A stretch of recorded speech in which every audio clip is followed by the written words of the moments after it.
Hello,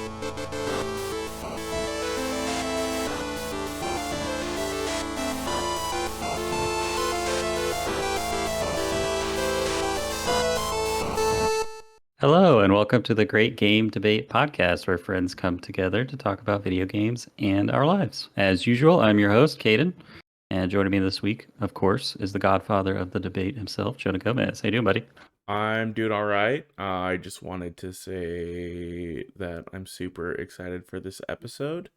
Let's go. I know on the last episode I promised that we were gonna do a stream for it, but because of Mother's Day, we had to push this episode recording back. So next one we'll have the stream up for Patreon.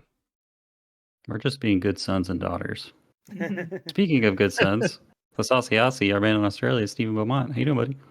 Yeah, doing good, mate. I am really excited for today as well for two reasons. One, this episode, but also getting plaster delivered for my extension on my house. So hopefully Sick. in a few the weeks, I might plaster. even have a separate recording space, which would be nice. I thought you said my you were bedroom. gonna get plastered. I Get was like, plastered. You know? He can do both. I believe in him. Both, yeah. And the sultry tones you hear, of course, are coming from the golden voice of the podcast, Mateo. Your official title has been decided by the community. That title is a lot of pressure. That is a lot of pressure on that title. All you have to do is talk. well, I mean, yes, it was decided by the community, but it was decided by a very special person from the community. True. Shout out to Wesley Bates. We miss you and we love you, buddy. All right. Well, our special guest this week is none other than Jill Grodt of the Indie Informer. How are you doing? I'm doing well. Congratulations on saying the last name right. That's always a stumbling block. Your Twitter bio helped. Yeah, I put that there on purpose. Yeah.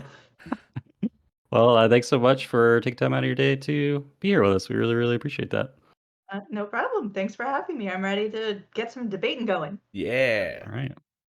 Well, guys, I hope you stop by Casey Jones' apartment to borrow his hockey stick because it's time for the icebreaker. All right. I was in just lieu like of- the by the way, I was just like in Star Wars how they always made the whooshing sounds for the lightsabers. I literally made my own sound effect there. I apologize. No, it's all good. It's very hard Hilarious. for me to. Jonah does a glass breaking sound effect, and I have to stop myself from going every single time. Yeah.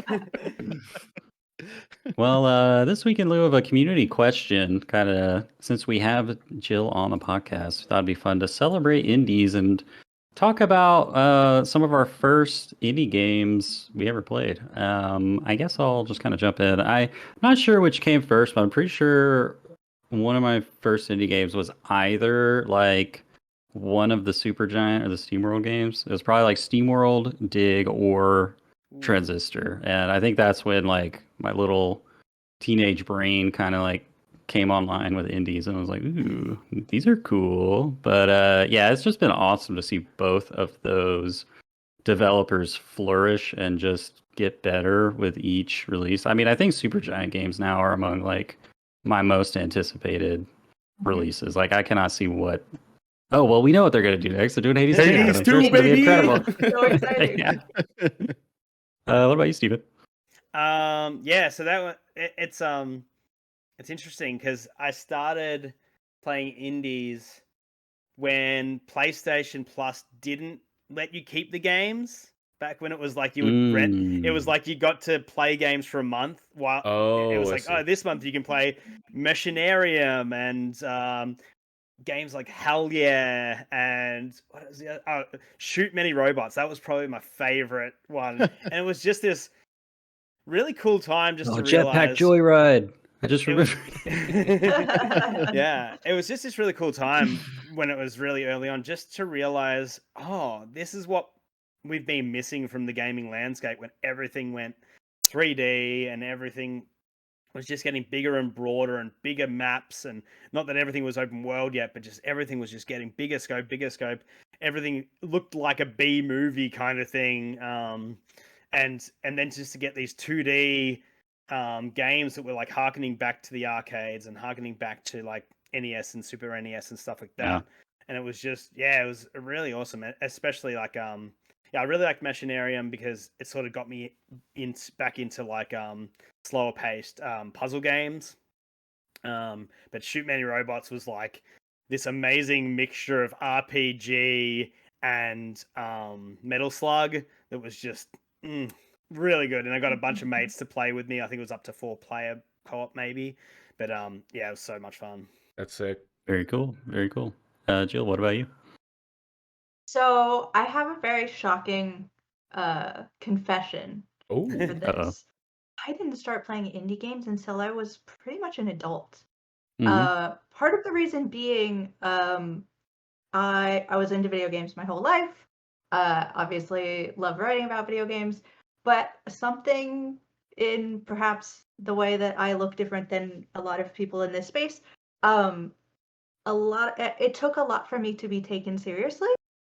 So that Mm. meant for me usually playing the biggest things that were happening Mm. to like I be an see. authority Yeah. figure on that. Mm. Which is really upsetting because I Yeah. wasted so much time yeah, playing yeah. like not playing these amazing things. So I am making up for it in my adult life. Heck yeah. Awesome. Any Do particular? you remember? Yeah, sorry. Go. Do Yeah, I yeah, remember yeah. what my first like experience with an indie was? Probably like it probably would have been something where my parents stopped off at like the video store when those still existed. And like picked something up and they were like, well, you'll love this. Or like I was playing something online that was like a flash game or Yeah. something. Yeah, it's like true. Actually, do all when the you think puzzle about it, games we played in Computer Lab count as indie Yeah. games? Yeah. Mhm. Helicopter, that was a big one at my school. Oh, Yeah, man. yeah. That's honestly what I was thinking with my answer. Like, it's got to be one of those like Newgrounds, like Flash Yeah, games I or was something. gonna Like say maybe Newgrounds, man. Alien Hominid or something that like later became like an actual release. Plague Inc. Mhm. Oh yeah. Yeah, yeah. Definitely something like that. Lots of love for those for Newgrounds in general. Honestly, what a wild time of the internet. Yeah, Yeah, 100%. I was What about you, Jenna? so what like really like indie game that I paid for, the main thing that I think of, like the first ones that I got were, it was like Bastion on the Xbox 360 when they Yeah. were doing Supergiant. the like the Summer of Arcade and whatnot. But I miss like Super Meat Boy and Braid and stuff. I never played those. Yeah. But they had this cool like apocalyptic game that came out called I Am Alive, and like I don't hear anybody talk about it, but the cool mechanic in that game was your like ammo is just super limited, and you're like this dude trying to save this little girl, kind of like before The Last of Us came around. But if you were like out of ammo in your handgun or whatever, you could still like hold people up and pretend that you did have ammo. Nice. And it was just like this cool mechanic of like trying to bluff the enemy to either escape or knock them out in whatever way. It was a cool little indie game. Yeah, yeah. Yeah, shout out to all those games, like you said, Super Meat Boy and Braid and like Fez and like Binding of Isaac that were just kind of like those breakouts that started making people take indie seriously and were like turning those developers into like millionaires overnight. It was just like a crazy, crazy Yeah. time. Yeah. Like Indie Game the movie and stuff like that. Yeah, really cool. I was Absolutely. gonna say I just wanted the record to show that Jonah did not say balloons, so fake fans. Jonah. Oh, I said the first It indie goes without game that I saying. paid for. I know. But you're probably right. Bloons Tower Defense was one of the first like indie games that I played. Oh man. Cool. All right. Well, on that note, we'll just kind of roll into our little interview with you here, Jill. So, you've been prolific in the games journalism field. Looks like you used to write Game Informer, Screen Rant, Destructoid, Indie Game. So tell us a little bit, about your journey with video gaming and how indie games became such a important part of your life and led to the Indie Informer site that you write now. So just a quick question. Yeah. Um, yeah. So Easy. yeah, I actually I've always loved video games, but like it never occurred to me that you could do anything in the video game realm really for like money. I'm not particularly good at computers. I'm not like a sciencey tech person. So I was like, I'm not going to be able to make video games. So obviously, there's nothing else you can do. Um, so I actually went to school for um, history of art and classical studies, and I Interesting. started. Yeah, I did 10 years of my career in museums. Oh, Wow. that's cool. Yeah, That's very rad. strange. It is a place where you don't talk about video games for the Right. most part. Most people, if you tell them this, they are very confused. Um, and so, yeah, my career was very divorced from all of that for a long time. But I realized, sort of as I was getting further and further into that career, that I was in a good place, getting paid. I mean, I live in the Bay Area, and I was able to like cover expenses, so It's a win. good day job. Mhm. Um, but like I was getting up, I wasn't anywhere near the top of the ladder, but I could see where I was going, and I was like, I'm still not like satisfied with this. Yeah, sure. So I think one of the big things that really hit me to make a sudden change was I went to E3 and I saw when Keeley was still doing the Coliseum Yeah. events. Right. One of them was a teacher from my old school giving a Oh, wow. talk on indies because, That's of really course, cool. when I was there, they didn't have the accredited video game credential, but now they Mhm. do. And she was just talking about indies and making their way through and how you can do it and like how you can break out. And like I wasn't gonna make indies, but there Mm. was a lot of stuff that like spoke to me about how she was like, you don't have to be in this desk job to be really uh living your life, and you can make it, and you can do what you want. And I'm like, you know what? Yeah, I can. Um so that was a big one. And then another big thing that kind of weaved in around this time was Stardew Valley. Oh, okay. Nice. And the intro, I'm sure everyone here has played, um, is you start out in Stardew Valley in a cubicle farm, like not satisfied with your life, living the grind. And I'm like, I was playing through it. I'm like, oh, I'm sort of feeling this. Yeah. And then you move out into the farm, and it's great.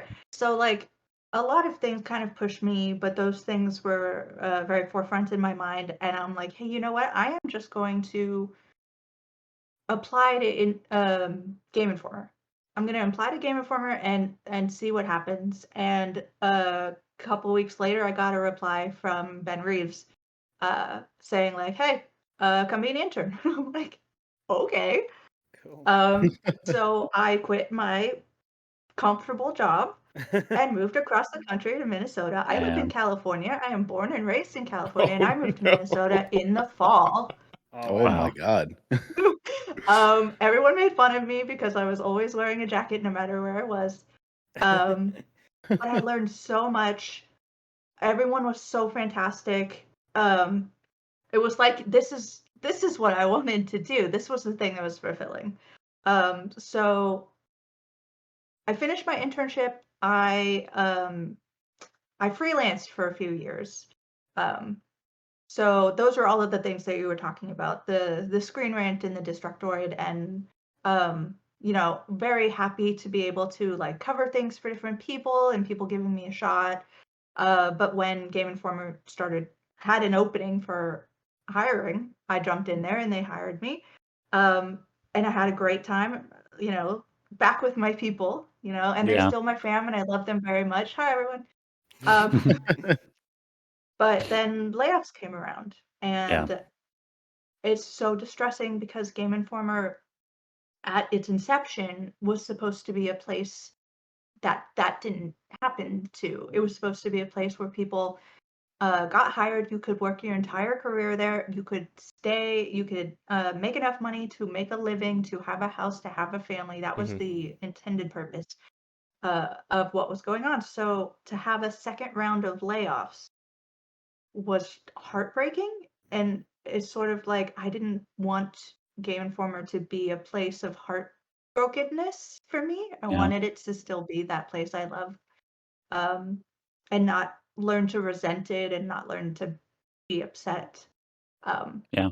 So I didn't get laid off. I actually went to my boss, who is now the editor-in-chief, Matt Miller, great human being. And he was like, "Yeah, 100%, I support you." And then was able to turn around and get someone who had been laid off back into my position, so That's that Wow. they were able to That's continue. That's That's great. cool. Yeah. And so I didn't really know what to do. I'm like, okay, is this the dream done? Like, I could apply. So many people were so lovely and were reaching out, and they're like, you can come work here. Here's some job opportunities here. And I could have gone into writing for another big outlet. I could have, I got some people were interested in having me like join a team of a major platform. I could have gone on to the PR side. You know, I had a lot of thinking to kind of do as to what I wanted to do. I'm not huge into the idea of moving over to PR.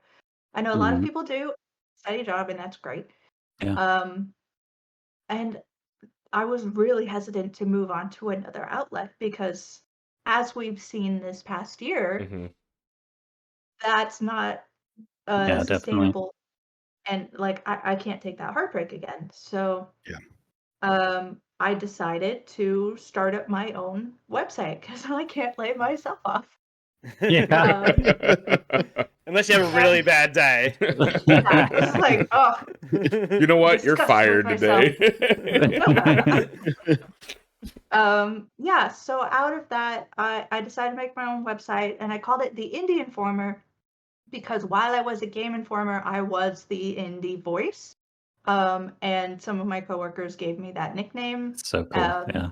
So it is a lovely homage to them and to Game Informer because I love them so much still.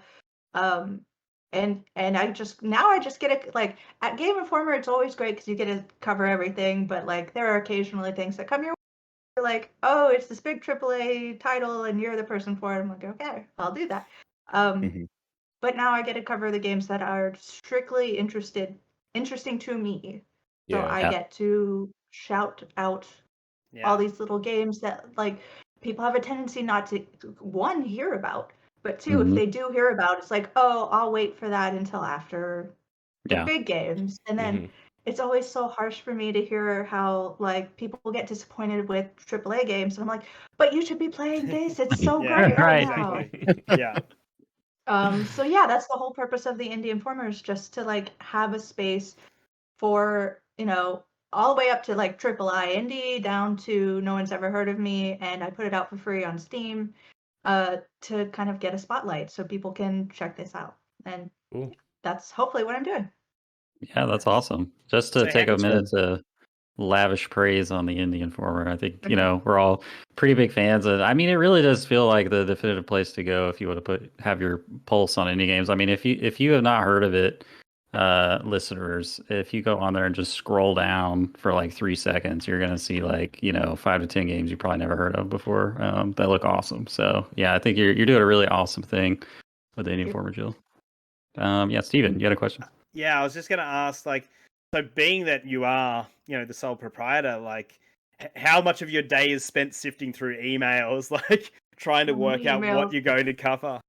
I mean, those things that it's like it's really hard because administrative tasks like getting your email, reaching out for things, keeping your eye on what's going on, is an invisible thing.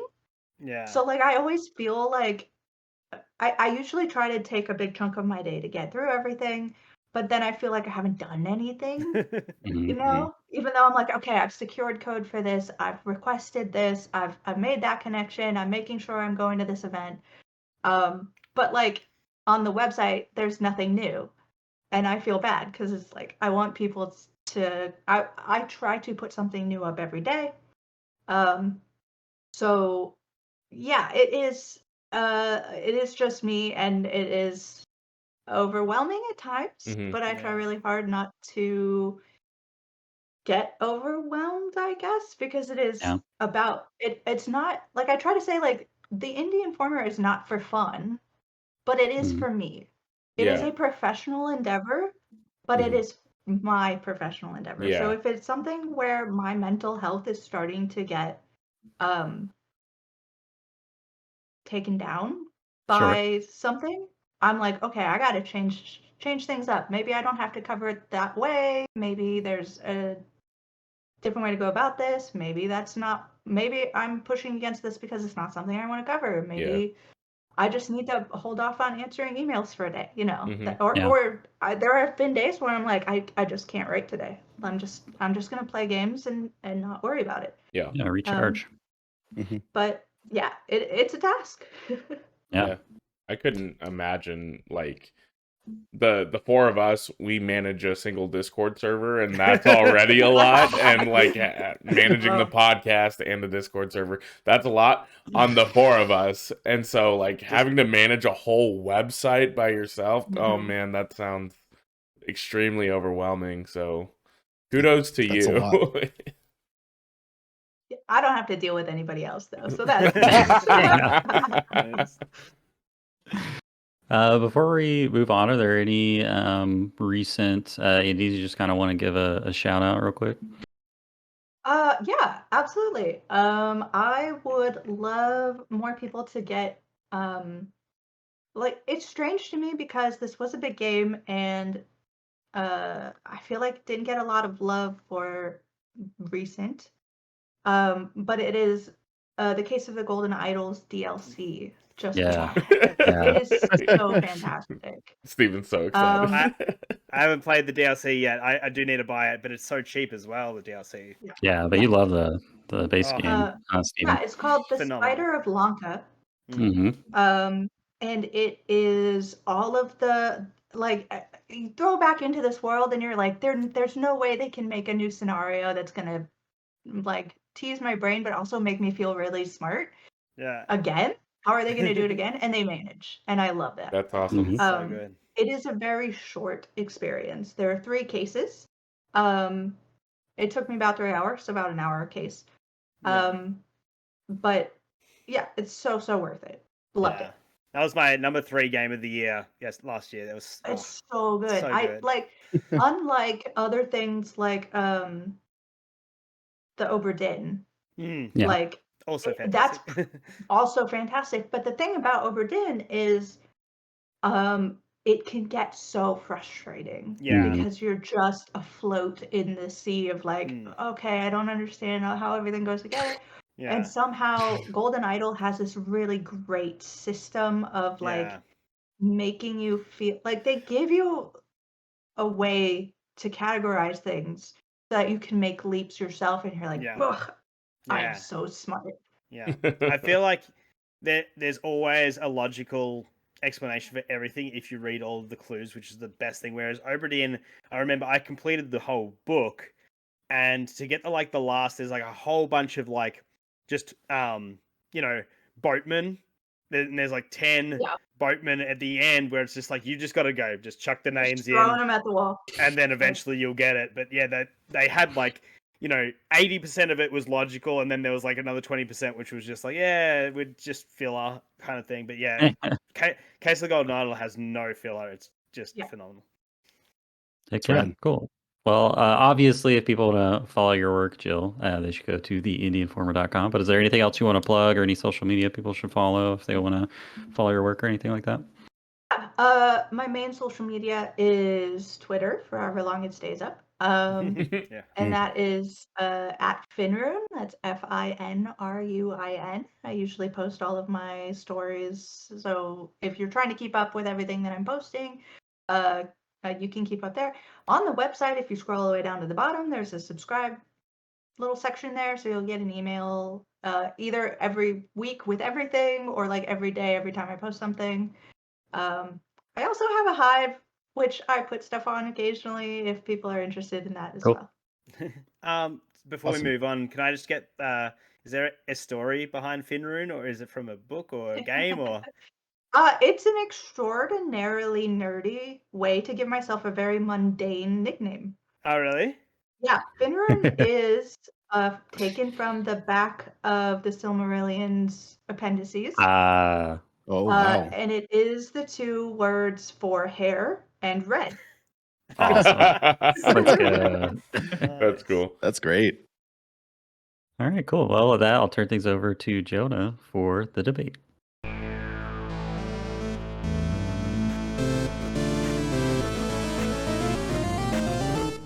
All right, welcome back to the debate.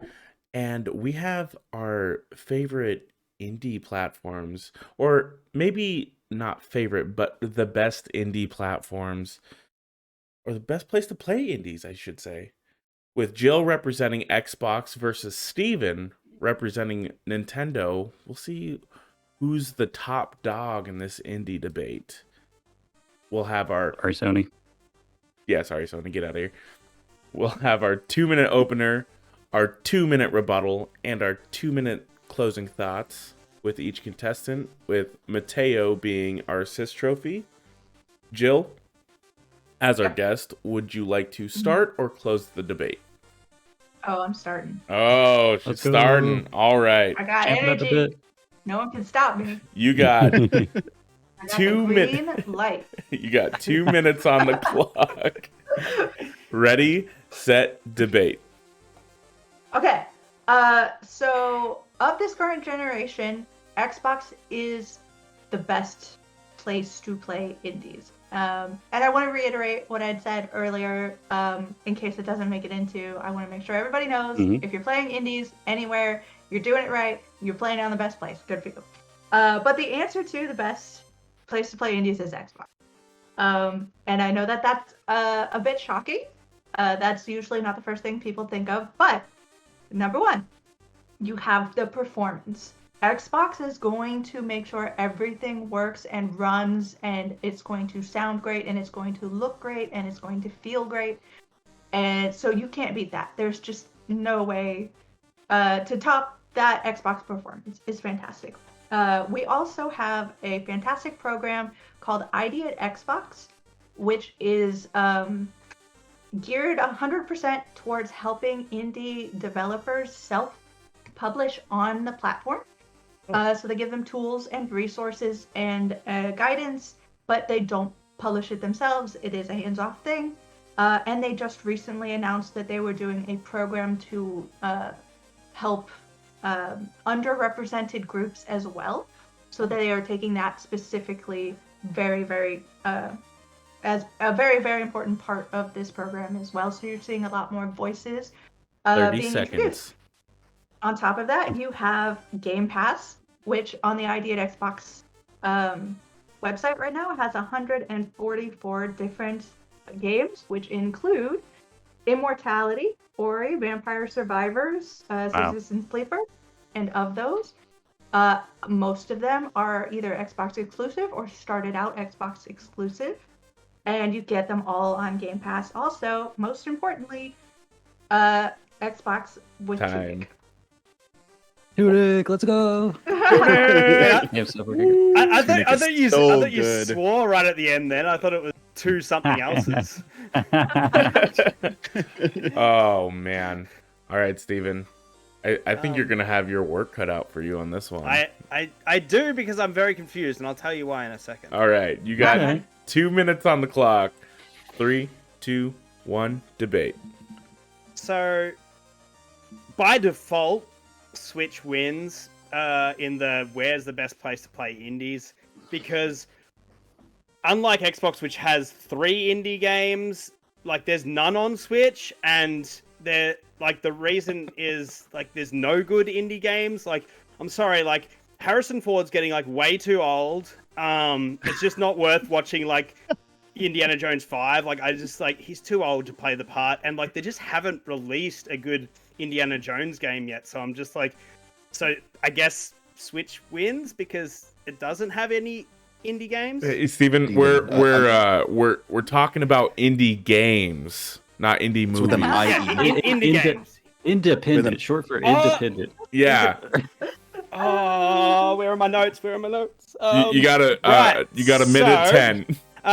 Okay. Indie games, right? Okay, let's talk about lifestyle. Let's talk about enjoying peace and quiet in a house with 2 kids. I have 4 switcheroonies in the house. You know what we could do? I thought this was going to be a cozy debate, so I was prepared for a cozy debate. Then they'll talk about Indiana Jones, and I didn't understand. Let's go back to the cozy debate. What is the most cozy place to play a video game? In bed. What can you do with the switcheroo? Play in bed. That's what we're talking about. We're talking about my wife laying in bed playing 30 Ooblets. seconds. We're talking about me, pro gamer, alpha male, Andrew Tate, whatever, playing Hollow Knight in bed. We're talking about, my son. You could do this. Yeah, that's right. We're talking about my son being in his bedroom playing SteamWorld Dig, and we're talking about my daughter in her bed trying to work out how to dig in Stardew Valley. Like, what a great utopia to live in. Time. Silence in the house. Wow, Australia's already in the future. Future, every kid comes out of the womb with a Switch Lite. All right. That was an opening statement for sure. That was one. Uh-huh. Both contestants still have their assist trophy. Reminder that is an extra 30 seconds onto your time, and Mateo will assist you. Jill, it is time for round 2, the rebuttal phase. Are you ready? All right. Unleash me. 3, 2, 1, debate. I'm glad that you mentioned Silk Song, because every single time we get a nice little indie world presentation, every single comment is Silk Song, Silk Song, Silk Song. You know where we saw Silk Song most recently? An Xbox presentation. That's right, it's coming to Xbox Game Pass day 1. So don't tell me we'd be playing Silk Song on Nintendo when we could be playing it at better visuals, better performance on the Xbox.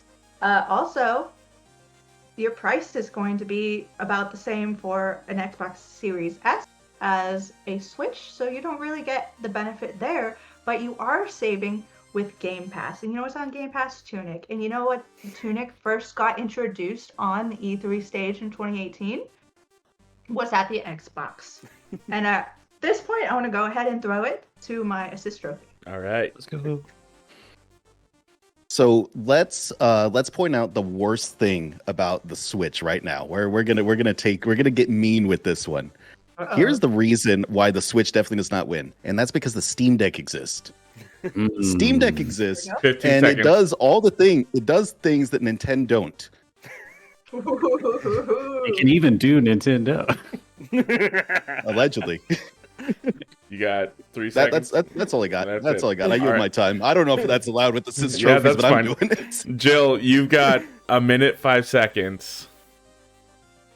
I think as far as games that one can play, like we're talking about price and thinking about what people can afford with their wallets, right? If you get a Series X, which is the same price as a Switch, and you get Game Pass, which you can get for very cheap, you've got access to, like I said, 144 of these games that are just the highlights. It's not all of them.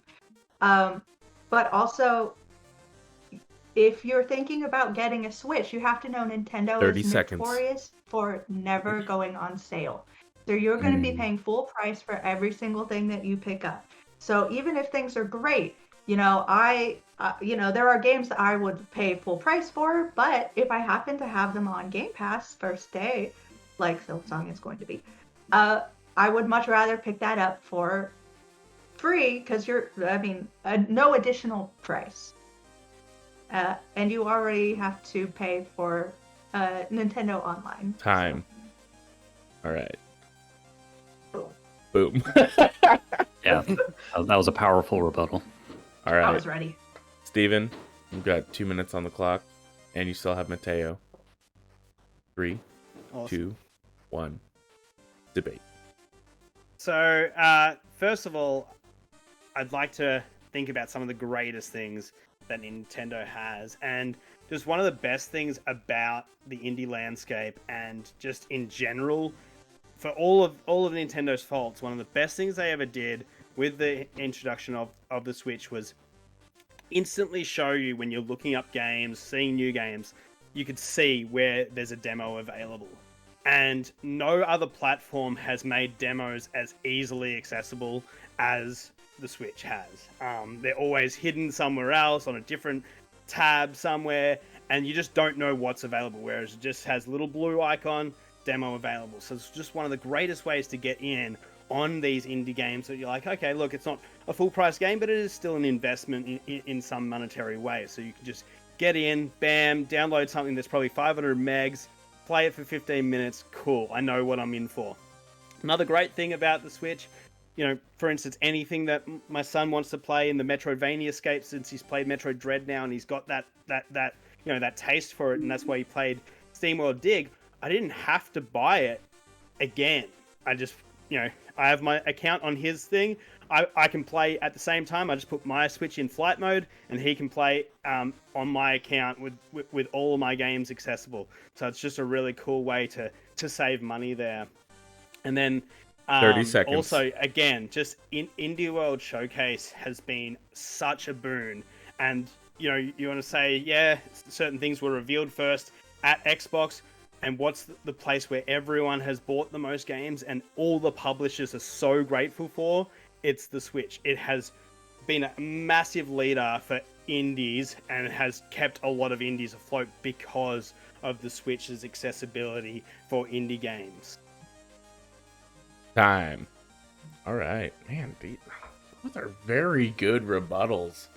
Ooh, It was a solid I'm section. feeling the heat coming from both sides. Going to round 3. Close this thing out. Jill, you got 2 minutes on the clock for your closing thoughts. 3, 2, 1, debate.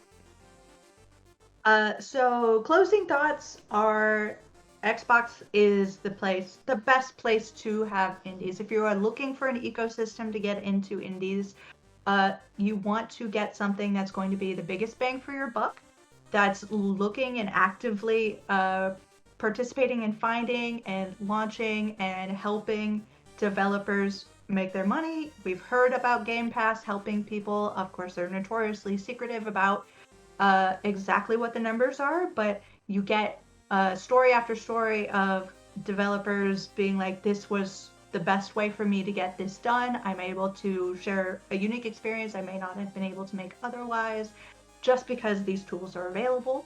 And again, you've got the performance. You've got, of course, the number one nail on the coffin for this debate is that Tunic is still on Game Pass. You can play that.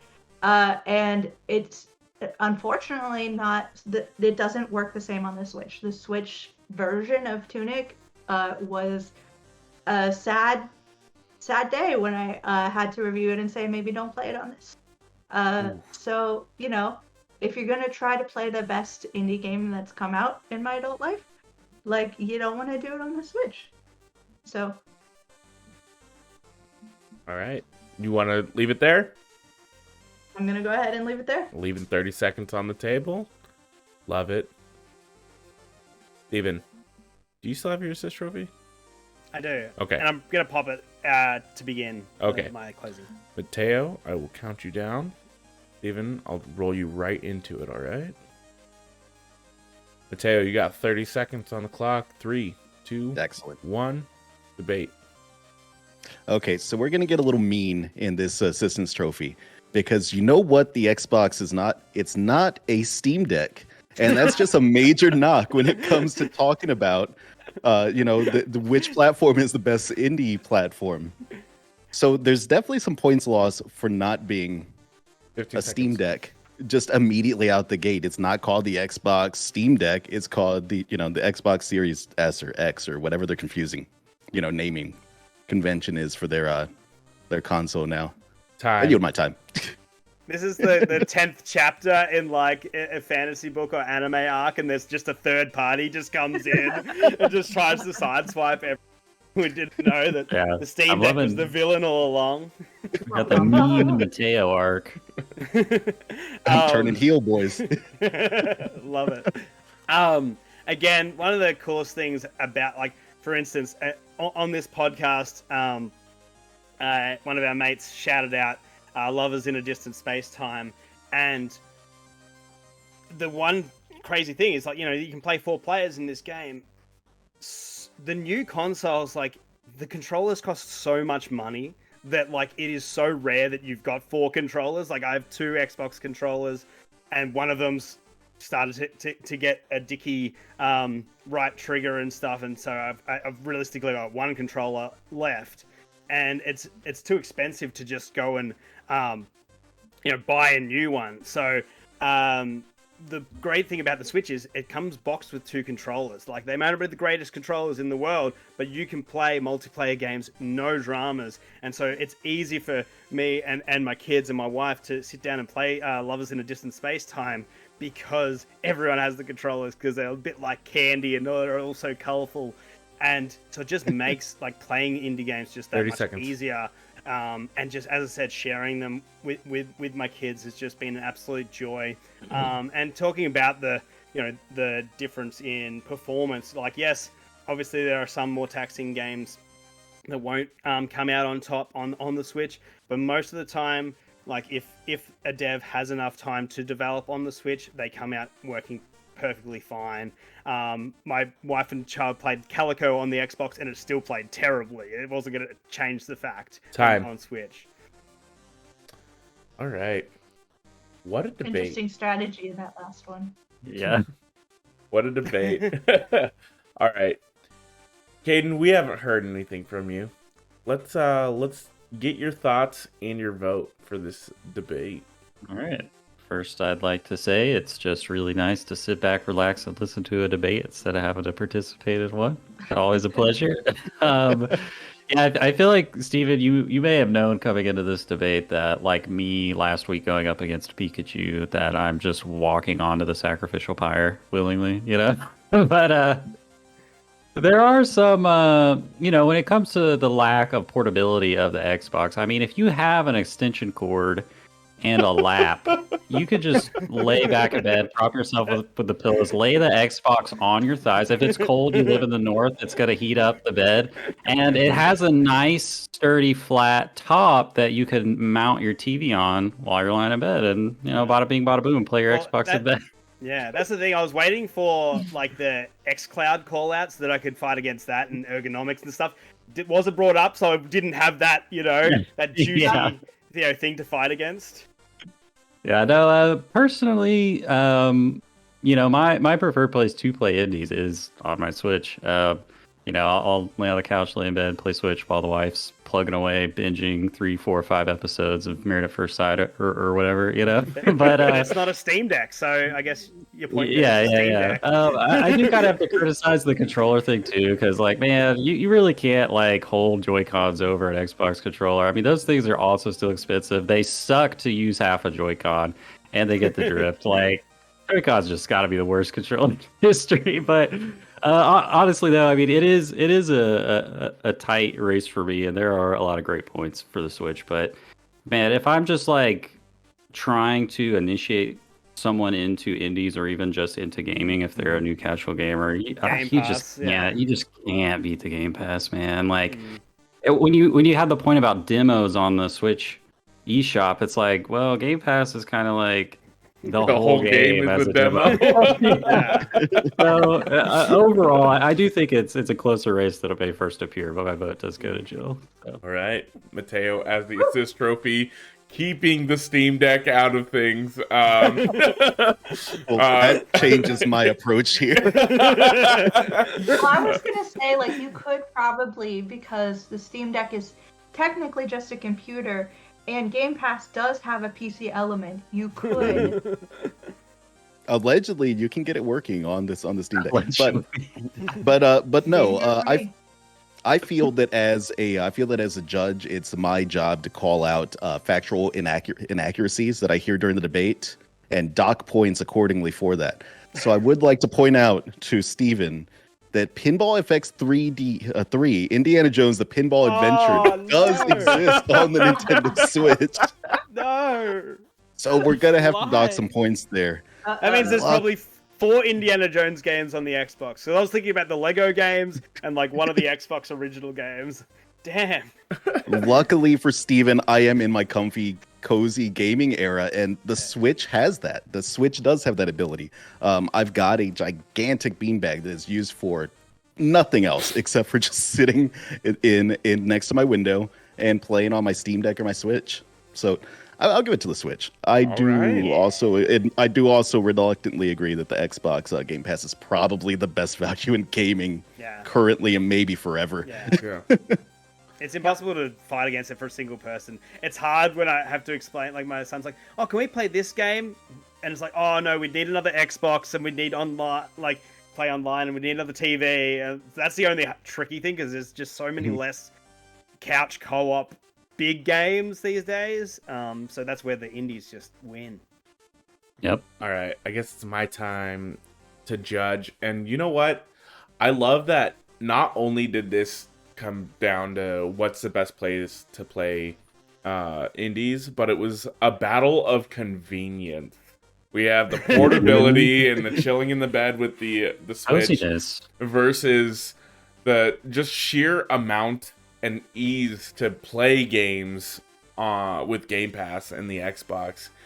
And it really comes down to, when I've played indie games, which one of those conveniences has, like, that I've used. And I have my Switch charging for the first time in a couple months because I'm getting it ready for Tears of the Kingdom. Brutal. Whereas I've played my Xbox and I've played Game Pass and indies on that platform. So my vote's gonna have to go for Xbox in this case, which honestly, going into this, I was like, oh yeah, Nintendo's gonna be the easy winner for this because it's so convenient. But Jill, you sold me.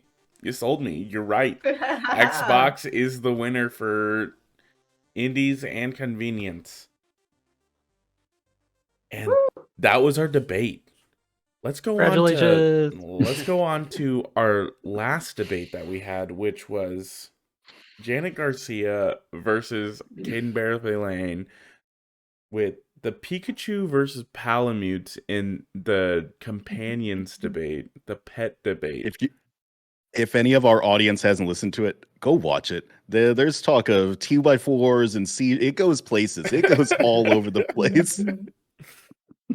Winning by 2 points Ooh. is our little furry electric friend, Pikachu. Sorry, Caden. Snatched it was closer right. than I thought it would be. It was. I did want to put in close. a vote for Palamutes, because the more I think about it, I'm like, man, they change Monster Hunter so much. Yeah. It really does a lot. So my Palamute just got sent down the garbage chute from Star Wars, and he's starting to like pick himself back up out of the trash and regain his senses. And then a Nintendo Switch comes down the garbage chute and just knocks him back out. You know? That's what just happened. R2 is nowhere to be found. Yeah. And that was the debate, y'all. We'll see you in the pitch.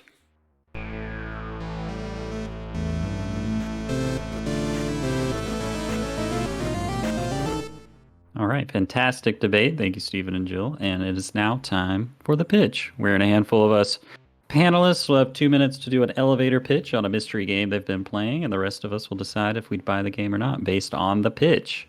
This week we have Jill and Stephen. Stephen, if you'd like to show Jill how it's done and step up to the pitcher's mound, I'll turn things over to Jonah to count you down. Got 2 minutes on the clock. 3, 2, 1, pitch. Now, we've recently, over the last few years, few episodes and stuff, we've tried not to pitch something as being on Game Pass, as that's usually an easy win for a game. But obviously, we've just had this debate. And since we're on the indie trend, I'm going with an indie pitch here.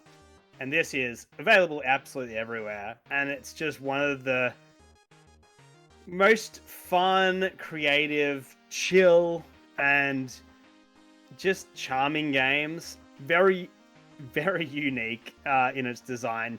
I would say it's probably the holiest game I've ever played. And so yeah, in this game you're in control of, you could almost say, the world itself, and you're realistically upturning people's lives in an interesting way, and the way people react to your existence is hilarious and awesome and fun. And as I said, it's just one of the most unique experiences to play, and it's just such a awesome indie game. Yeah, if you want something unique, if you want puzzles that are fun but don't really break your brain, they're just really exciting and just charming characters. I highly recommend this game, and it doesn't take that long to beat either. 30 I think seconds. It might be 5 hours, and you'd be probably through the entire game. So it's just that perfect bite-sized indie experience. Like if you wanted to, you could beat it in a day. But yeah, check it out. All right. Ooh. Leaving 20 seconds on the clock. All right, 5-hour cozy chill indie game where I get to play God. I mean, what's Can I not guess? to love? Yeah, of course you can guess. No, I mean, like, is that a thing that we Yeah, do? yeah, you react- can Yeah, get- if you want to. Is it Cult of the Lamb? It's not Cult of the Oh. Lamb. Good guess. Ooh, But, Good that's it is really a good it's guess, a though. very holy game. So yeah. Holy. See, I was Is thinking this- like it's either holy as in like, Mhm. or like holy as in like you play as Swish cheese. Yeah, right. It's the cheese game. All right, I love Mateo, cheese what do you games. think? How are you feeling about this game? I'm probably on board. It sounds like my kind of jam, just a nice cozy 5-hour game you can run through. It's about building relationships or something. It kind of sounds like, but I'm intrigued. I'll check it out. And and the Game Pass thing, right? Like that's an easy. Yeah, it's like, well, I have Game Pass, so why not? It's a short game. But I think I would be willing to spend some amount of money on this And to it's figure not out what expensive it is. either. Nice. Cool. Okay. I think I have an idea of what this game might be, but I'll guess before Steven says what it is. But yeah, I think I'll bite. It sounds interesting. All right, and Jill, what do you think? Would you be interested in trying this game out based on Steven's description? But yeah, like anyone who says they have an indie game that they enjoy is 100% I'm in. Sick, easy sell. Steven, is it Humanity? It is not Humanity. Oh, As I okay. said, this is the holiest game you'll ever play. This is Donut County. Donut County! That That game rocks. Oh. But For a It's it- not second- cheese holes, dough holes. It's For a second, I thought that Steven had found himself to like the weird like edutainment section of Game Pass. I don't know if that exists, but that's what I was thinking. Did you pick this back up recently, Steven, or is this No, an it was old just like shot? we were talking about indies. Yeah, this game deserves a pitch whenever it can, and especially when you're just looking for something to play after you've finished something like Tears of the Kingdom or God of War or Elden Ring or something like that. Like you want Yeah, that palate cleanser. bite-sized just palate cleanser. This is that game, and yeah, like I don't think, especially if you understand game logic in any semblance of a way, like nothing will really stop your progression in this game. It's just jolly vibes, hilarious characters going through a traumatic experience of having their entire world sucked up. For people who don't know, do you want to describe like the gameplay gimmick of yeah, Donut you County? literally play as a little hole, and that gets slowly bigger as you just suck it. Like your players play as a sinkhole, and if you suck reverse in more Katamari stuff, or something. yeah. But your main character thinks that you're a donut delivery driver sort of person, What? and you're being completely like tricked by a raccoon that is for some reason just sucking up humanity into the center If you of like the earth. dropping things down holes, I mean, what more do you need? to know? And yeah, but it's just so, and the cool, they add in puzzles later on with you'll start shooting stuff out of holes and like putting water in the holes. It's clever and it's just fun, and anyone can play it. All right. Have you played Donut County, Jill? Yeah, 100%. It is absurd in the best possible way. It's like this whole little raccoon society has like evil overlord like domination intentions, and they're gonna do it through a donut app. It's like that's a brilliant game. I love that. Yeah. Yeah, I've played that one too. I recommend it for sure. And you have Sure. the instead of an encyclopedia or like a beast book, you have the Trashopedia. And then, they got clever, cute little joke quips about the Yeah. items instead of like serious, literal descriptions. Yeah, it's really, really cute and well written for sure. Definitely recommend. All right, well, thanks for the pitch, Steven. Next up to the pitcher's mound is Jill. Jonah, if you want to give Jill a countdown for us. You've got 2 minutes on the clock. 3, 2, 1, pitch. Okay, so this one is going to be very recent. At the time of recording, it is not out, and I am under embargo. But because this is dropping afterwards, I can talk about it. Future. World premiere. This World is premiere. a game in which you have already gone through hell and back, Oh. and you are attempting to collect a band of merry travelers to get to the seat of your unfortunate experiments, and through which you have to fight. Like, you have to fight through a world that is absolutely crumbling in a post-apocalyptic scenario that you have sort of created. It is kind of your fault. And when you fight people, it is very important. It is a very strategic game. The art is inspired 2D, but is actually 3D, so it's very lovely. So it's got different animations this time around.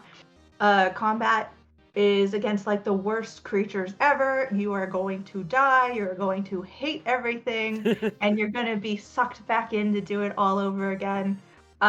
It matters very strategically where you put people. The order of attacks are very important. The kinds of people you put together are very important, because throughout the entire experience, you are 30 building seconds. relationships with everybody else around you.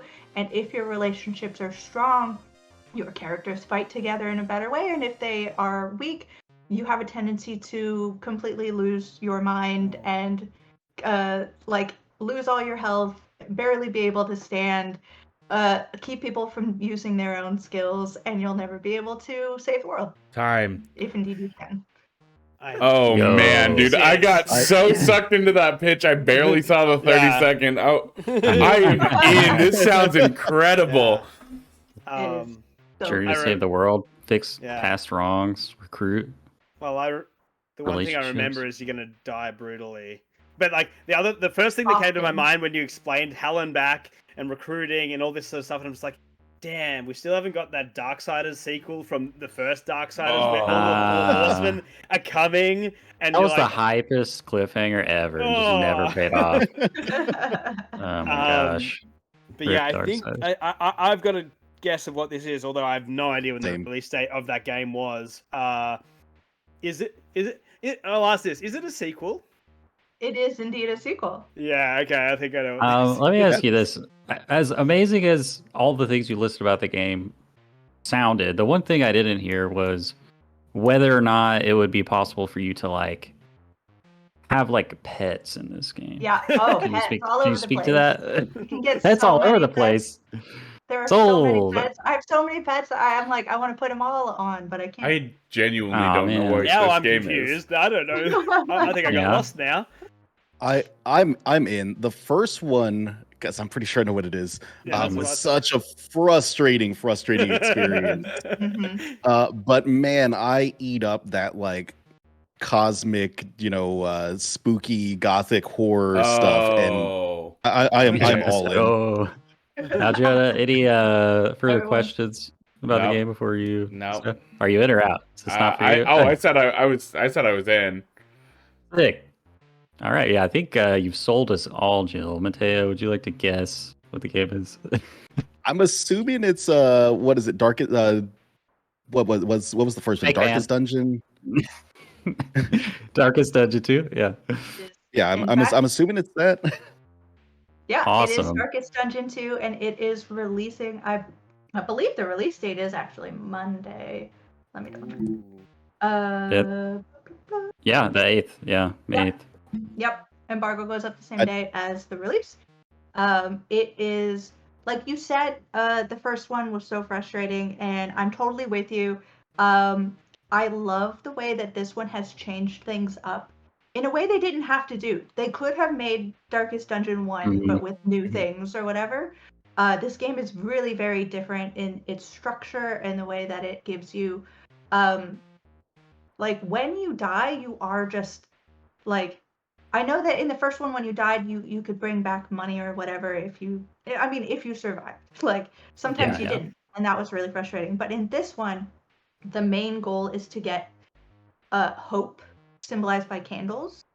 And you collect hope by going to different places along your route or satisfying your character's goals. So maybe someone wants to use bandages 2 times during a fight. If you are able to do that, you get your candles. Maybe someone wants to hit the final blow of a lair boss. And you're just collecting and collecting these candles. And when you die, because you will die, the whole point is to get these candles, go to the altar of hope, and then you just upgrade everything. So, like, your caravan gets protection so that your characters can have shields at the beginning of every fight, so that you can start off like protected, or you can unlock new characters because you only start with like sort of the main group that you remember, I believe. It's like The the man usual at suspects. arms. Yeah. Highwayman, The highwayman, Plague Doctor, Plague Doctor, and what's her Grave Robber, or Grave Digger, or Grave something. grave robber, yeah. Yeah. And then you can go from there. So you can unlock people, and then when your people die along the way, but you make it to the next inn, new people join your party. So your party is whole again for your next. Oh, that's That's cool. so good. That's And cool. the pets. I know that some people were confused. They have added pets. You can put pets on your caravan, Oh, and mascot. they do different things. So, like, the first pet you get reduces, like, the sanity Stress. Yeah. stress. The second will help heal you as you travel. So really, and That's you can cool. buy those via Hope as well. So it's just a Um, really cool. Yeah. The definitely one of the things that is one of the pushbacks of the first game is how you have to upgrade, like, there was the wagon that would come and bring new recruits, because if you did, like, a level 5 character died, just the grind of raising those players back up was always annoying, especially unless you upgraded that caravan, only like level 1 characters would come. It because you're saying as you've made it to the next inn, are they staying at scale, or do you also have to level up So that sort of stuff? that entire system has been completely overhauled. There is no character progression in that way. There are no levels anymore. Okay. What you do have for characters is during your run, you can gain mastery, which when you get to an inn, you can beef up some of the characters' moves. So for things like, I really like the man at arms because if you hit someone who is marked with a skull, you get healing back. So you don't ever have to worry about healing him as long as you've got a character that helps, Mark enemies, mark enemies. So you never lose, you never get back to that. That's one of the things, the frustrating things they've just cut out, because your characters are as good as they're going to be, but they get a little better throughout the run. And when you get hope at the altar, you can go to characters specifically and unlock, like, I think the first thing you get is, like, they're going to be more resistant to a death blow. So and that stays forever. That never goes away. So you are constantly getting like better. That. So it sounds like there's more forward progression than the first. Yes. Because I felt like, for me, I went back and played it, and I just found, like, okay, I can safely loop these 3 dungeons that are low level until I get to 4. And then it's like, once I got a perfect party, then I can go to the next thing. But I didn't feel incentivized to go to the next thing until I just grinded out these sort of boring dungeons. And even then, you can just get a random thing where, oh no, my guy went insane, and okay, I can't go do my run yet. I'm going to have to use it.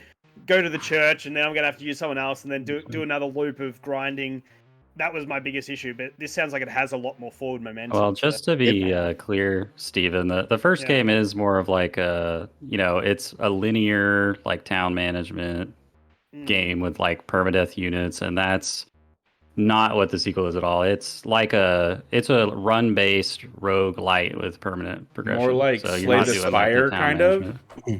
Steam refers to it as a roguelike road trip of the damned. Yeah.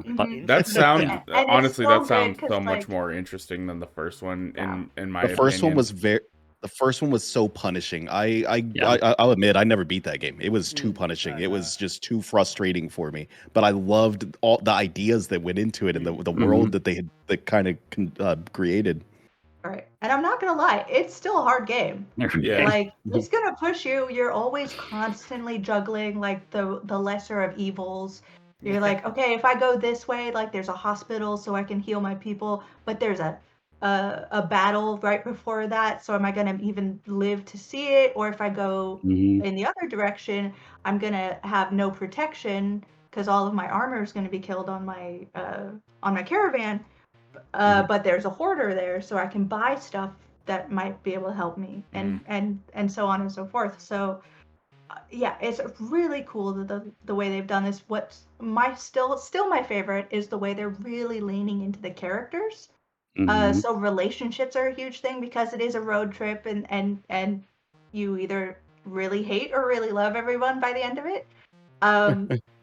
And you stop along the way. There is like a shrine of memory or whatever the term is, I forget exactly, but you are playing the history of the characters, so you are learning their backstory, and by learning their backstory you get their more moves, you expand their abilities, which is just such a cool thing because like I liked these characters from the first one, and it's cool to sort of learn like, oh, the highwayman was in jail and escaped, and that's sort of like his backstory, and it's just really fun to build that up and get abilities for it, so you're getting rewarded for it.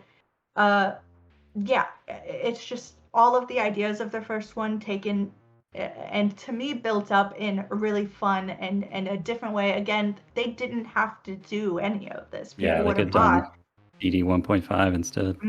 Yep. So Cool. really appreciate that they took that path. I got a quick question. Is this game going to be launching day one on Game Pass? So as far as I understand it is just 1.0 on PC. Oh, yeah, okay. Steam and Epic Store. Yeah, I don't think they have console information just yet. Okay. Yeah, I'm sure that'll come later. And I think they're doing a promotion where if you own the first game, then you get a discount on the sequel. So that's cool. But yeah, I'm pretty excited for this. At the time of recording, it comes out tomorrow. And I bought the game at the beginning of early access, so it's just sitting there waiting for me to start it up tomorrow. Sneaky old Steam Deck, getting more points on the board. Yeah. Cool. Before we move on, Jill, can I ask who your favorite characters have in your party in DD2? I have a favorite series of people because like, I always have to have the Bestial because she's my healer. But if she gets scrambled around, like that's fine. I have to have either the Highwayman or the Grave Robber for like DPS. So those are my kind of top players, and then I can shuffle people out. Yeah. Very cool. Well, that's the thing. Like the first game starts with Dismas, and he's just a tank for such a long time.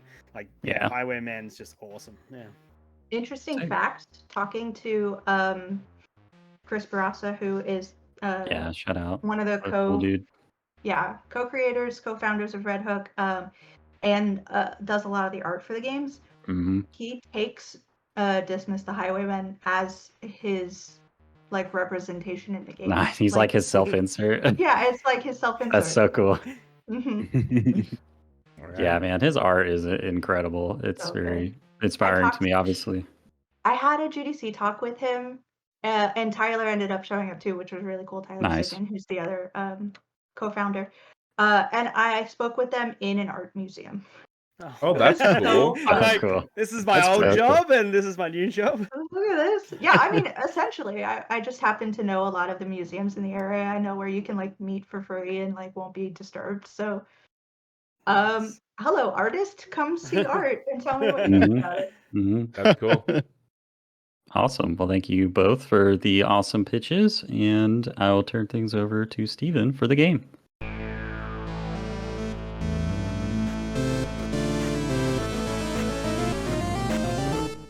Welcome back, everybody. Third time's the charm, as they say. And we're going to continue the indie train that everyone can't get over because I just have to hurt my brain with the game Indeed, which is a release date game. So I'm going to go through everyone. Everyone gets a chance of answering when certain big indie games were released. They have a chance of winning 3 points by guessing the year, date, and month that it came out. If they don't get it right, then I'll throw it open to the rest of the panel to try and guess the year, and they can pick up 1 point. Can I get a bonus point So- real quick? Yeah, of course. Is Hollow Knight on this list? Of course, it's on the list. Yeah. Jonah's on the Negative board. 1 point. Negative 1 point for guessing the most obvious. Is that a negative point for you because you put the most obvious one on the list? Yes. Yeah, it's a negative Something on point the for me. board. I'm at -1. All right. So we're going to start not actually where it all started, but so many people think of this game, like when they think of indies. So I'm going to start with you, Jill. Can you guess when Braid was released? Whoa. See, this is where I'm gonna die because I don't keep Yeah. this information in my head. The indie boom would have happened. Reverse engineering it. 2004? Was it that early? 2004? That sounds right to me. It was not that early. Ugh. Let's hear from the rest of the panel. Just throw out a year. Jonah. 2009. They're going up. Mateo? 008. Let's Okay. go 2005. Random. Mateo is on the board with a Oh. point. Whoa. 2008. Did you guess, or did Yeah. you just know You that? price is I right guessed. at me. I was thinking about I think I was in my early 20s when that one Yeah. came out. Gotta remember the I Xbox started in Xbox college. 360 dropped in 2006, I think it was. Yeah, it came out around when I was in high school, so I said 2009. Yeah. Isn't it weird? Who was the developer on that? Was that the Jonathan Blow guy? Am I making that up? Joe Blow. Yeah, John Yeah, Blow. didn't his estimation by the public just kind of tank over time when he got into like NFTs or something? Like it's just Yeah, like he's what not it is. respected anymore. That's a To get lot of the into early. it. That's a lot of the early indie bros, though, right? Wasn't there kind of like Yeah. a bro-ish like indie thing, and it kind of blew Probably. itself up? Yeah. Like the whole Fez thing, that got a bit weird. Oh yeah. Anyway. Mhm. Moving on. Now, No one pay attention to that. for Jonah, the biggest indie game ever released, Minecraft, released in what year and what oh day? man. Oh, are we talking about 1.0 or when it first came out? You're gonna have to guess, and I'll tell you if you're wrong. Whatever, Steve. Those are two different dates. I'll tell you if Wikipedia tells you you're wrong. Give us two dates. What you think was the, I early think- access versus the 1.0? I believe Minecraft went into 1.0 in 2010. Well, if Jonah's right, let's give him 100 extra bonus points. Right? Yeah. Wikipedia does not say that. So let's throw it out to Jill. What do you reckon? Is it 2012? Mateo? Let's do June of 2013. Oh, he threw out the month. Oh, yeah. Yeah, let's go 2009. Why not? Oh my god, everyone just missed. It says November 18th, 2011. So if Oh. Jonah is 11, correct okay. and it's actually 2010, then yeah, he gets Same year, 100 bonus Skyrim? Do I get like points Like for a being week the after closest? Skyrim? Or it's like a month away. points. Yeah, it's just pretty wild, yeah. I was trying to Very remember when I impressive. bought it for my Xbox because it went into 1.0 when Yeah. the consoles launched. Oh wow. Yeah. All right, Mateo. I Uh-oh. was just watching the Double Fine documentary, and there's an earlier Double Fine documentary about Broken Age Act 1. Oh, That Do you know game. when Broken Age dropped? I hate that game, man. Oh that man, that my- game my- has like such a good first act, and then it's Yeah. like it The needs logic is in that game is my Insanity. niece absolutely loves this game, and I feel like I should know when it released, and I have no idea. But she's been playing it for a while, like a very long while. 2013. It's not 2013. Let's go, Jill. Throw it down. Is it 2014? Ding, ding, ding, ding, ding. Oh, whoa, Jill on the board. Good stuff. All right. Shout out to Jack Black. Caden. Another very, very big indie game. Stardew Valley. When will we grace with Damn. Stardew Valley? How about I'll just say, man, how many years has that game been out? I'm just gonna say 2015. I don't know, just a random guess. No. Go with Jonah for the first guess. oh, I was gonna say 2015 too. Well, then you're wrong. I'm not gonna say 2015. I feel like if I I'm could gonna- reverse engineer, I'm gonna say February of 2016. All right. I said that you could only win one bonus point, but he got February 2016. whoa! Jonah. I remember Honestly, 'cause Did you? I bought it on my Switch when I first got my Switch. I gotta open it up. Okay, come on. Let's go for a date. Let's go for 3 points. Let's just Release go with day. Valentine's Day, February 14th. That would have been good. 26th. Pretty good. 26th. You lose 100 points. Okay. Were you um, suffering in silence there, Jill? Did you know the answer?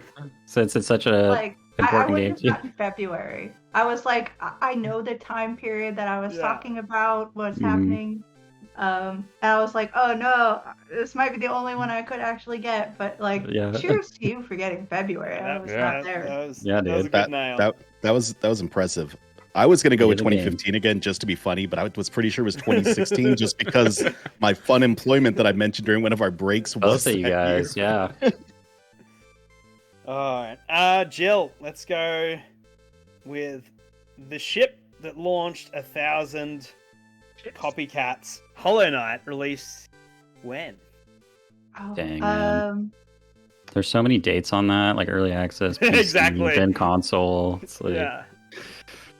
Oh, yeah, I was thinking like Switch for it, but yeah. yeah, it was like Yeah. a year before on PC. Mhm. It was funny because it was represented at the Game Awards the year it launched on consoles instead of the year it launched on PC because it hadn't yeah. reached public Well, it's like, consciousness. yeah. Oh, is it Among Us? Like, got Oh Yeah. yeah. awards like well after. yeah. It's gonna be like, where was I in my life? Yeah. And That was my last two apartments ago for me. 2 apartments ago. Played that on the Oh. Switch. 3 apartments ago. Does that make the Switch the best indie system? Yes. no, we already had that debate. I already won. No one can take that back. I played it on my Switch on my couch in my first apartment with my wife. I Okay, apologize. I'm just Strike gonna that throw from the out- record. 2014? No, it was not 2014. All right, Mateo, you get first guess. It feels more recent. I'm gonna say 2017. Ding, ding, ding. Do you want to Oh, go for really? extra points? Oh, dude, I have Oh, no I idea. was I'm gonna like- say Just- October. No. I want to guess. I want to guess a month. I'm gonna say it was shadow dropped. We're just gonna say June. June 10th. You're Idiot. still, This you're wasn't still out in thinking about the June. Switch. You're like, Yeah. it Oh, got I shadow am dropped. for- It's like it oh, didn't yeah. get shadow dropped. Well, It For me, I'm thinking for month. This was back before, like, obviously the pandemic, which Yeah. shifted everything so that games are starting to come out in Q1, but previously there would have been a lull in the early months. Oh. And usually that's where indies would hit. Well, the Switch didn't oh. launch till like July that year, though, right? So. Yeah. March. Oh, really? Yeah, Damn, never March. mind. I don't know what the hell I'm talking about. It Was it Fe- Mario February that came out in 24th. June or July or something? February 24th? Steven, Yeah. Steven, go ahead and give yourself a bonus point for that. Yeah, hell yeah. You're back up to 0 from the That negative brings you one. up to Oh, 0. wait, did we get the mark? Yeah, it was February We did. 24th. Yeah. Oh. Yeah, I was getting there. I was close. You guys cut Jill off before. Oh, Give Jill a point. Yes, the- Reaching out, it's going to be in Q1. She said Q1. That counts. February. I believe it. Half a point. All right, we'll keep it moving along. Otherwise, Jonah will miss out on his D&D session. He'll be sad. I gotta make dinner too, bro. Oh, Jonah, man, you're strapped. when did the very cute ooblets drop? Oh, man. That's recent. Oh, that's recent? I have no idea. Let's say. You got like a 1 in 3 chance in the It was last 3 cooking years. for a long time. Yeah, I too, know. We'll say 2022. Ooh, not quite. We'll go Caden for the first guess. Oh, man. Could it possibly be more recent than that, or am I tricking myself? But let's go, 2023. No, Jill. I believe Ooblets was a COVID game, so I'm saying 2020. Bang, bang, bang. 2020. Nice. Can We got can a we get 3-way tie. more specificity? For me or for No, anyone? from in Jill. general? No. Jill, do you want to get these bonus points? Okay. Jill's on the combo. It was during COVID, so it was after March. Mm-hmm.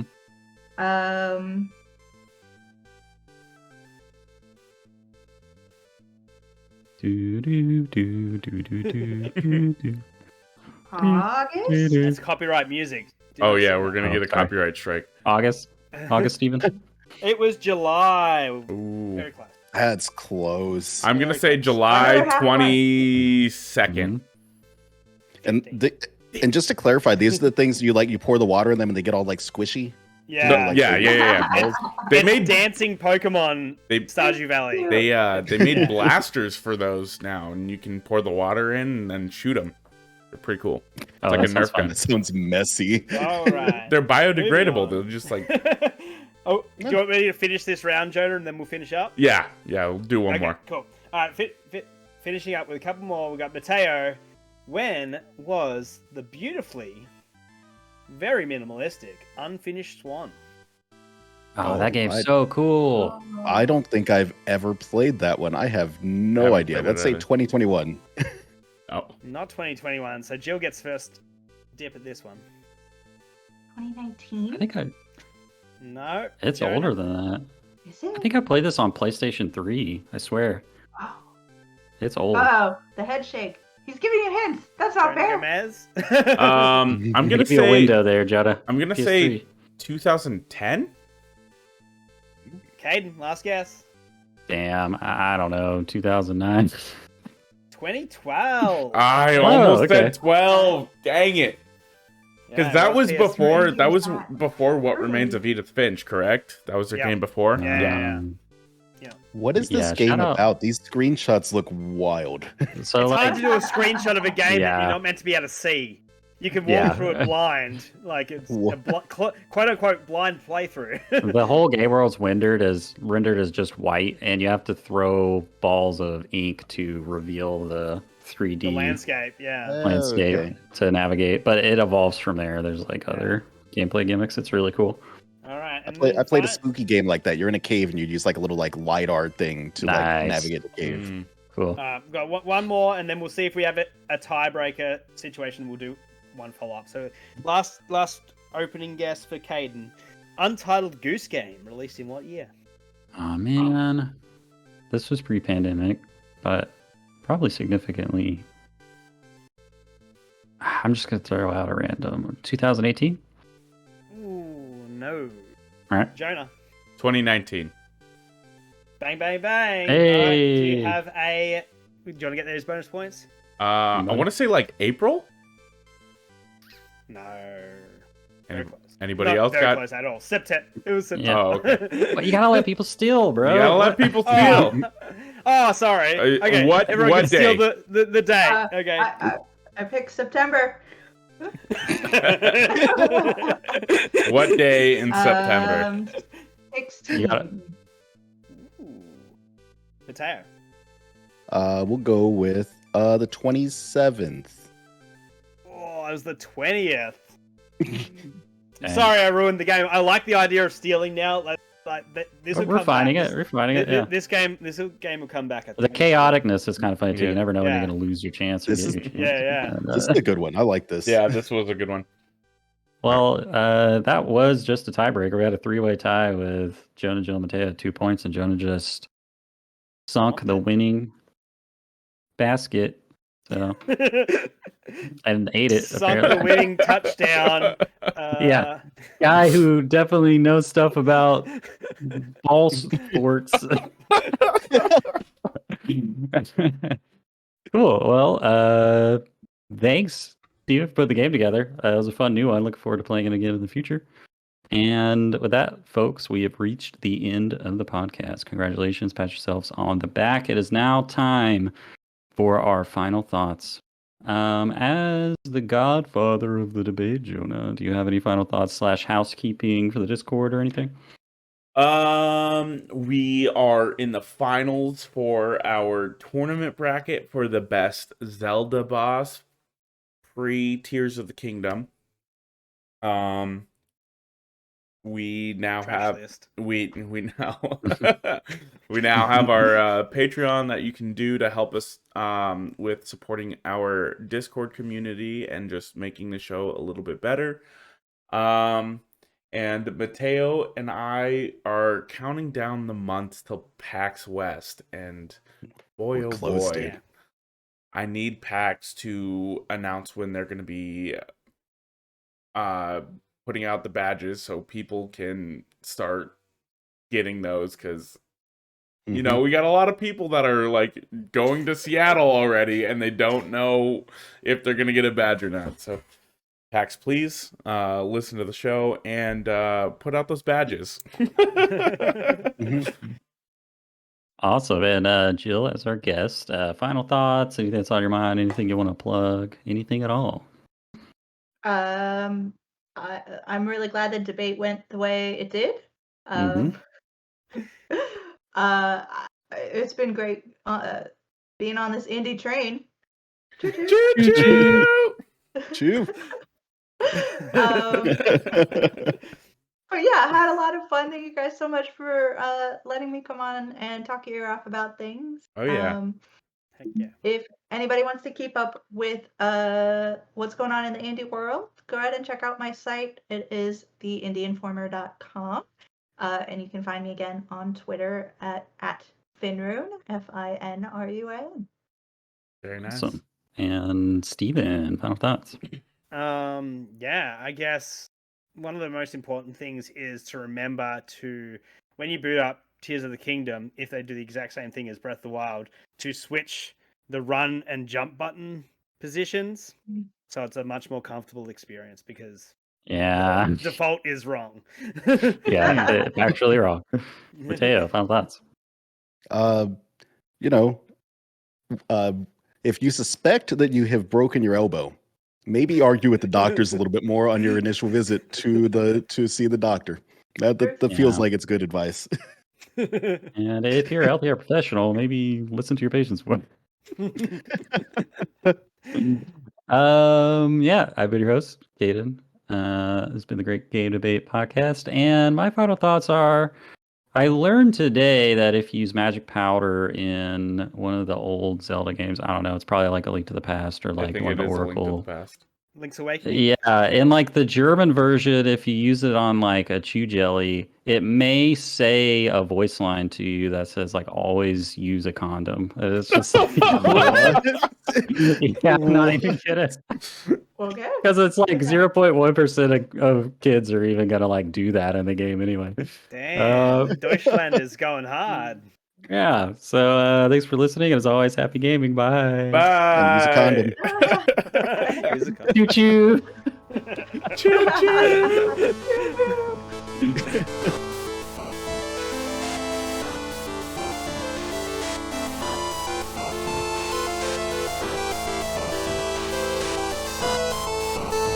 As always, a big thank you to our friend Misdriven for the music in our podcast. If you like what you hear and you want to check out more of what they have, you can pay them a visit on Twitter at MIST_RIVEN719 or on Bandcamp at Misdriven. Thanks again for tuning in. Till next time. All right, guys, we're ready for another game this week, and because of the indie train that we've been running... Oh, man, I'm not saying indie train, but we've been running. What's wrong with the indie train? Indie train. Choo choo. Because obviously everything I say has a sexual connotation, so saying that we're running an indie train is just weird. All right. Okay. Choo. Now I'm just thinking of that scene in the Crusaders of the Lost Ark where he's fighting on the train. It belongs in a museum. All right, It's a good just scene. take it back from the Yeah. top, As Steven. someone who worked in a museum, I hate that line. Oh, sorry. I can see So it that. belongs in situ where you found it. Put it Yeah, back. yeah. Yeah. Yeah.